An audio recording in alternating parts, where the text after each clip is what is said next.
in a madrasa in Nottingham, in Flintham, in Newark. This was in the 90s. We came to a building that was an old RAF building that had been deserted for 20 years. So we were now coming into this, and we were going to start using this as a madrasa.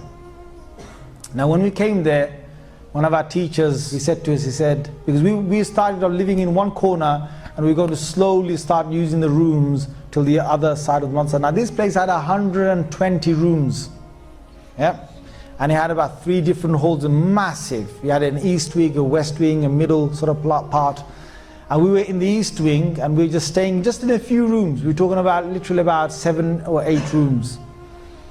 And teachers said, they said, don't go to the west side, of the building. I'm telling you, you know, as young people, you dare yourselves, right? Yeah. So we said, come on, let's dare to go over there, right? So we were young. We went into the west side in broad daylight, 12 o'clock. I'm telling you, it was spooky at 12 o'clock. Forget 12 in the night. We're walking, and we were holding our arms, and we were walking together, about a good 7 or 8 of us.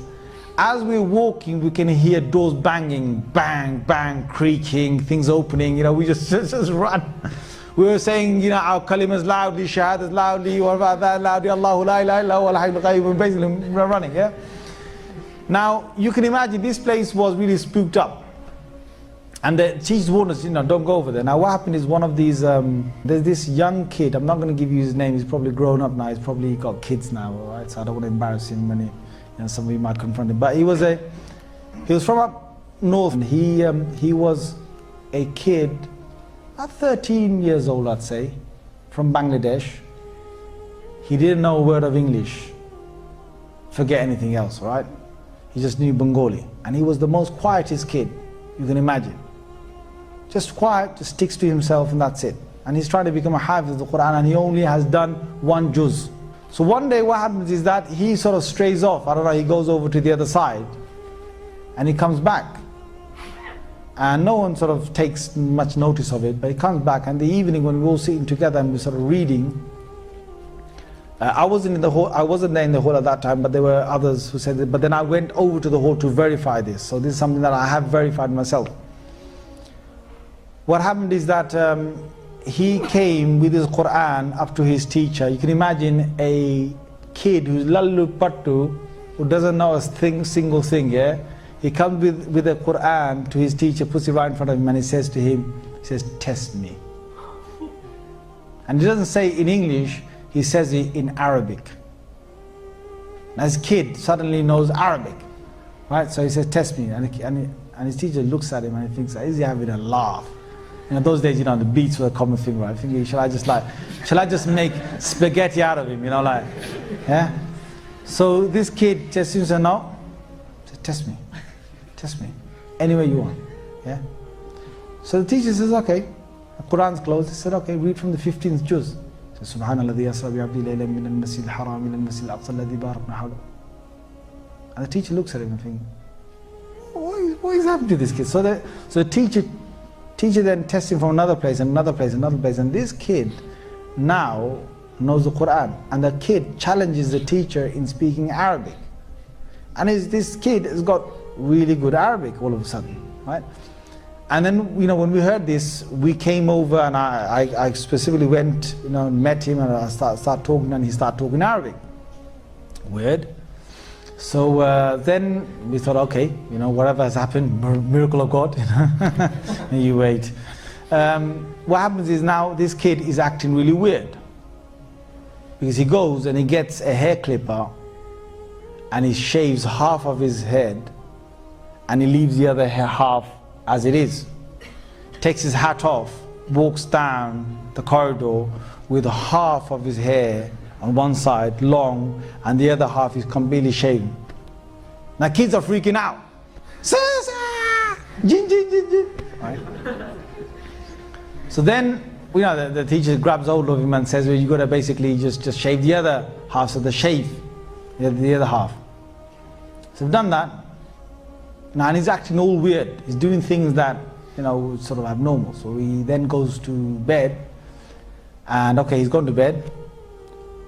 At about 2 in the night, all these kids, there's 6 to a room, and there's 3 bunk beds in every single room. So there's sort of 2 on every sort of bunk bed. 2 in the night, 5 of them from that room, from his room, come running down the corridor, yeah, banging on the principal's door, yeah. Djin, djin, djin, djin, djin, djin. So the principal gets up, says, "What's the matter?" Djin, djin, djin, djin, djin. And the principal comes in, and there's only one kid sleeping. It's that one kid, the one that shaved his head, right? The one that knows Arabic all of a sudden now. Yeah? He said, "What's wrong?" He said, "Nothing." So they go back. He said, go back. Puts the ball in bed, comes back. And he says, after a little while, these kids are screaming back again. Down the corridor, knocking on his door, jin, jin, jin. So he said, "What is it that was happening?" They go, "When we go into our bed places," yep. Imagine this guy's name is Imran. I'm not saying his real name, yeah? Imagine his name is Imran or something. They said that we hear all across the wall something dragging its nails or whatever it is and saying,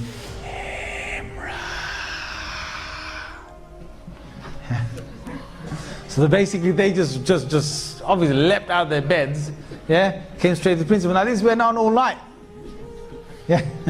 Him taking them to their beds, then basically coming back. So then the morning came, and the main sort of teacher, Mullah Fadl Rahim Sahib, he called him over, and I was there serving breakfast.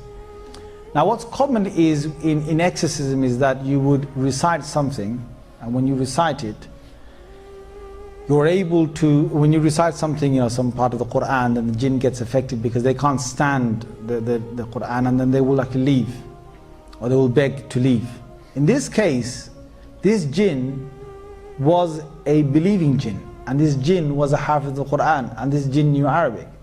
So when the teacher was reciting something on, and trying to recite something to blow on it, the jinn inside this human being was reciting the adverse ayah to break the effect of that.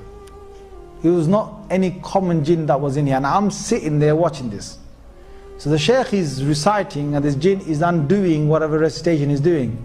And it was, the Shaykh said, "Inna alladhina fatanu al-mu'mina wal-musliman lam yatubu falahum adhabu jahannam wa lahum adhabu al-hariq." And this other jinn from inside will recite something else. So it's undoing whatever the Shaykh was saying. So after a while, when the students sort of left the room, I asked the Shaykh confirmed that this is what he's doing.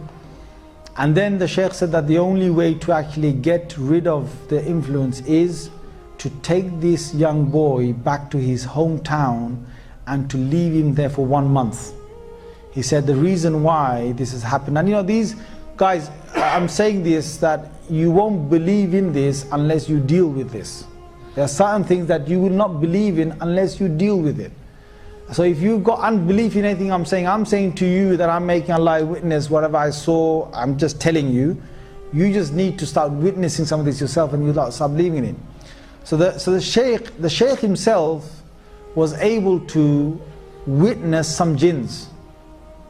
And he witnessed a whole group and a family of jinns that had traveled from outside and stayed in that west wing for a month. And he had this feeling that they were there only for 1 month. So he said, if this young boy goes to his hometown, then whatever jinn is, he said there's a young jinn inside him who's a hafiz of the Quran. And if he stays in his hometown, the boy stays in his hometown, then the jinn will automatically leave because his family are leaving this west wing after a month. So we took him home, and as we were taking him, my God, I was sitting next to him on his left hand side in a car. He was right in the middle. He wanted to, he was going to open the door when we were going 70 miles an hour. He reached to open the back door, the car door. And the teacher stopped him, and the teacher gave him a good shouting. And then he basically stayed there until we got to the place.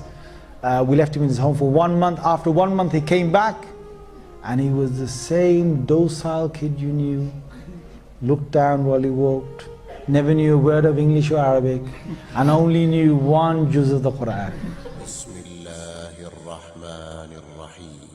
قل أوحي إلي أنه استمع نفر من الجن فقالوا إن إنا سمعنا قرآنا عجبا يهدي إلى الرشد فآمنا به ولن نشرك بربنا أحدا.